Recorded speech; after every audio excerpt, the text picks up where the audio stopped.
नमस्कार मंडळी, मी पद्मा. तुम्हा सर्वांच्या नवीन एका व्हिडिओमध्ये खूप खूप स्वागत. चला तर मंडळी, तुम्ही पण अशी मसुरीची चटकदार आमटी बनवतच असाल, पण आज ज्या पद्धतीने मी दाखवते त्याप्रमाणे झटपट तयार होणारी आमटी कशी बनवायची हे दाखवणार आहे. चला तर मग जरा वेळ न घालवता रेसिपीला सुरुवात करूया. गॅसवर कुकर ठेवला. कुकर गरम झाल्यानंतर 2 पळी तेल घातले. जिरी मोहरीचा तडका दिला. त्यात कढीपत्ता घालून तेही चांगले तडतडू दिले. नंतर त्यात चिमूटभर हिंग घातले. बारीक चिरलेला कांदा, ठेचून घेतलेलं अद्रक लसूण, त्याचप्रमाणे बारीक चिरलेला टोमॅटो घालून तेही चांगले परतून घेतले. कांदा व टोमॅटोला तेल सुटेपर्यंत परतल्यानंतर त्यात हळद, लाल तिखट, काळा मसाला घालून तेही चांगले तेल सुटेपर्यंत परतून घेतले. नंतर त्यात धुतलेले अख्खी मसूर घालून तेही चांगले परतून घेतले.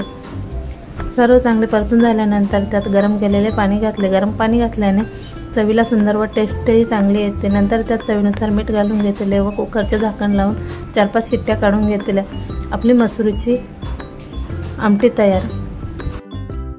आमटीला चांगली टेस्ट वाढण्याकरिता आता पुढील तयारी करूया.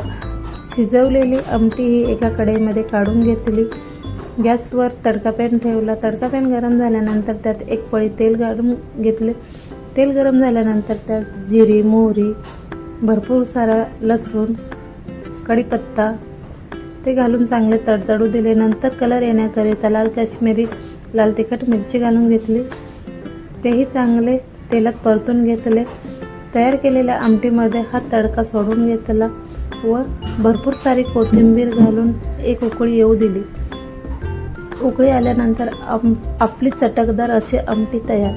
चवीला सुंदर व दिसायला अप्रतिम अशी आमटी तयार.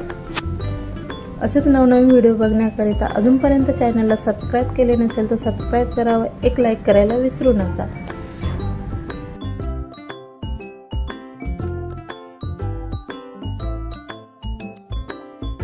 मी कमी वेळात झटपट तयार होण्याकरिता ही पद्धत वापरते. तुम्ही कोणती पद्धत वापरता हे मला कमेंट्समध्ये नक्की कळवा.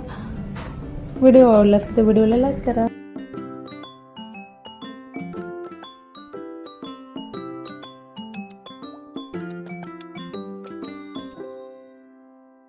तसेच घरातील कमी साहित्य वापरून झटपट तयार होणाऱ्या रेसिपी बघण्याकरिता अजूनपर्यंत चॅनलला सबस्क्राईब केले नसेल तर सबस्क्राईब करा, कमेंट्स करा, लाईक करा व शेअर करायला विसरू नका. पुन्हा भेटूया अशाच नवीन व्हिडिओमध्ये. तोपर्यंत काळजी घ्या. बाय.